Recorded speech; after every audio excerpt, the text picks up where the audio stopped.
give us a quick description of your journey from being a medical doctor to becoming a business owner? I graduated as a doctor in 2001 in Brazil. This was in itself already a long journey for me just to get there, because I come from a family where very high expectations of me and my professional career as a doctor was almost determined for me on my behalf before I even ended high school. I'm not saying my parents forced me to do it. It's just the expectations were high and it wouldn't make any sense for me to do pretty much anything else. It wasn't easy. Tough years of my life. I had some roadblocks along the way, many obstacles. I almost didn't graduate. At the end of the day, I finished med school. I graduated as a doctor. And then I took a second medical degree, which is in diagnostic imaging and nuclear medicine. That took me another 3 years. Basically, I was 30 years old and I hadn't had a job for 30 years. This was a little anxiety driving to me because I have been trying to be independent for so long, and not being able to support myself was kind of tough on my self-image and my self-esteem, so to speak. I started trying to do some side gigs while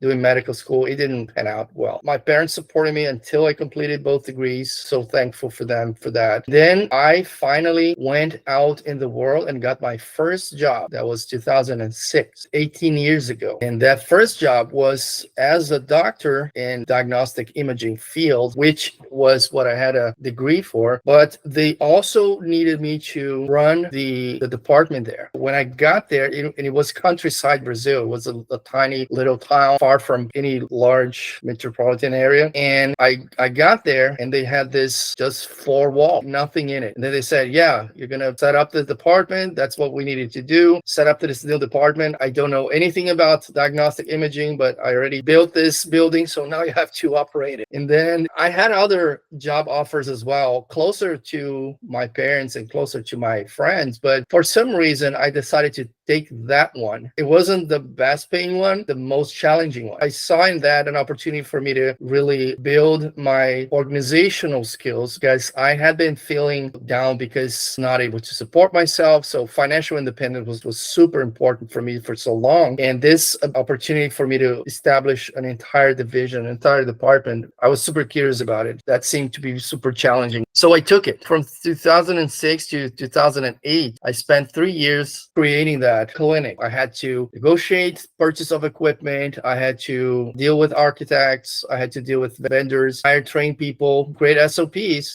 standard operating procedures. And I had never done any of that. My life had been devoted to medicine for at least 12, maybe 15 years. And I didn't know my left from my right hand. I was clumsy. I made many mistakes. And I'm very thankful that I did so early on in my career. I think by having to overcome all of those obstacles, create something new from scratch where nothing existed before, something clicked and I decided, you know what, this is what I'm supposed to be doing. I'm supposed to be creating new companies, creating new departments or divisions. I'm supposed to be an executive. I'm supposed to be a business person. My journey could have completely changed right there, but I'm super conservative and I'm very cautious by nature. So it took me only 10 years to make the full transition to becoming a full-time businessman. But in those 10 years, I took many other opportunities. While being a doctor, I was starting a company, and then that company completely failed. It was a complete train wreck. And then it took me a few months to recover, and then I would start another one. That one was a little bit better, broke even. Not great, not amazing, but I was trying to pretty much bootstrap different ideas, companies, projects, while at the same time trying to be a doctor, performing well on my main job. It wasn't easy. It was very disheartening, and I would be lying if I said that I didn't want to give up so many times. But that's how I became a full-time business owner. All right. Well, I actually had a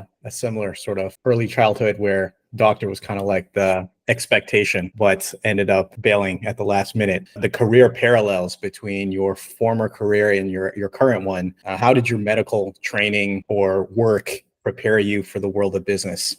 I see that transformation as one attribute building up to become another attribute, which builds up to become another attribute. And let me explain that. As a child, I was already very interested in math and sciences. I was really good with numbers. I was developed in a rational technology sense. That was the first attribute, I think. What I really developed more rapidly there was my ability to diagnose. The ability to diagnose is not only related to medicine, it's really the ability to look at a system. In that case, it was a patient. And by looking at the system, you ask the right questions to obtain fact so you can get a little closer to the truth. And by doing that, you're able to forecast. This is what we call in medicine, we call a prognosis. So you are able to forecast what's likely to happen with that system, in my case, with those patients. And the second is the ability to prescribe, the ability to change the outcomes by providing guidance, medicine, treatments that would help that system to become better, healthier. My brain all ate that and consumed that and transformed that into a logic. My brain was rewired into looking at systems, trying to ask the right questions to get to the truth, and then try to forecast what likely outcomes would be, and then try to give guidance and remedy to improve the overall outcome of that system. I just didn't like to deal with people too much in terms of patients. I didn't like seeing suffering. I have an empathy for people, and just seeing them suffer, having to deal with pain, death, illness, that was not something that I wanted to do for a long time. I didn't realize that until much later. I just kept doing it, but it started really becoming very heavy on my energy, my psychology. I became depressed, thought to give up many times, until I realized I still want to do that. I still want to diagnose. I just can't handle the emotional burden of having to empathize with these people in their personal suffering. That's why I decided to take this pivot into the business world, because when you heal a business, the worst thing that can happen is bankruptcy. Although it is definitely may cause pain and suffering to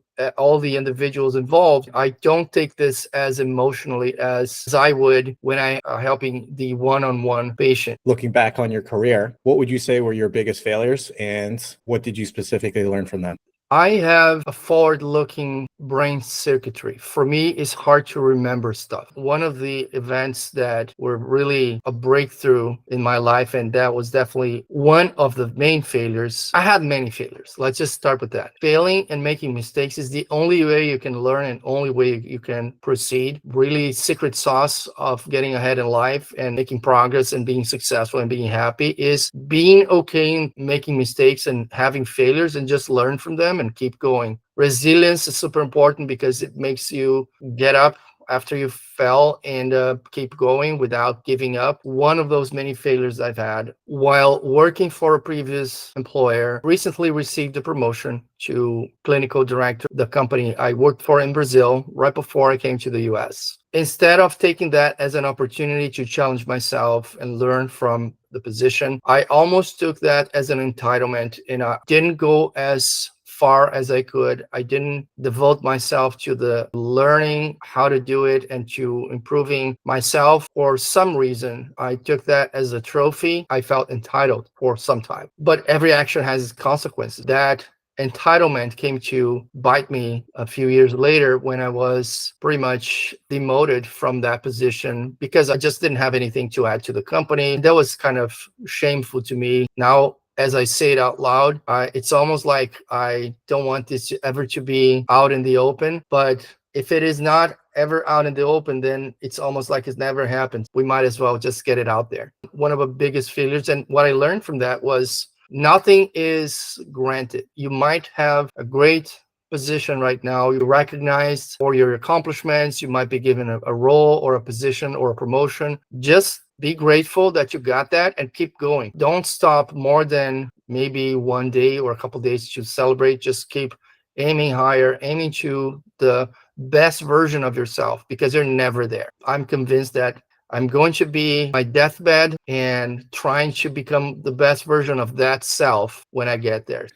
What have been your most surprising realizations you've encountered since becoming an advisor for multiple different businesses? One of the most surprising things I've encountered when I became an advisor was advising people in how to grow their business is a completely different skill than growing a business. And I'll tell you why, at least in my experience. Growing a business, you will handle operations, you hire people, you train people, you will sell your services, you interact with customers, you will do the many things that a new business owner needs to do in order to make it, right? But when you advise somebody, you have to get in their minds almost. You have to kind of figure out how their brain works so you can understand how they think, and then you use the right words to persuade or to inspire or to motivate them to do what you would do if you were in their shoes. Or even better, inspire and motivate and persuade them in doing the best thing that they would do in order to advance. This trying to understanding other people's thought process is something that I had to learn a lot in medical school, but once I became a business owner, I pretty much had to only deal with my own thoughts and telling people what to do.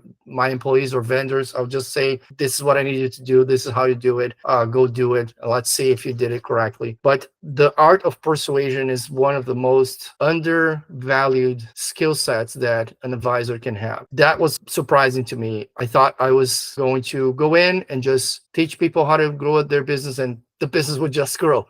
Apparently, there's a whole new science in terms of how to actually convince people to do the right things to grow their business. This was surprising, and I'm still learning. I don't consider myself well versed in the art of persuasion or motivation yet, but I'm getting there.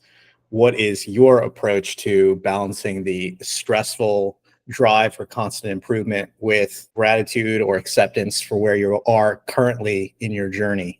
That's the tough one. Yes, it is. I think the realization that nothing is ever perfect. There's this quote that I love from John Maxwell, which is fail fast, fail often, but always fail forward. And that has multiple meanings to me, especially in my journey, which is fail is the key verb here. And the meaning of failure is really to realize that it's an attempt to get it right that didn't happen. It didn't work. Move on. Once I realized there's no perfect, there's just tries, then things became much more balanced to me because I'm now not bound to perfection. I'm bound to just try because I know that's all we humans can do. We can only try and hope for the best. And one thing that I noticed is the fail forward part of his quote was, in my mind, it's almost like a step, like a ladder. Each new attempt and you learn something new and you try again, you don't go back to square zero. You start from second or third step of that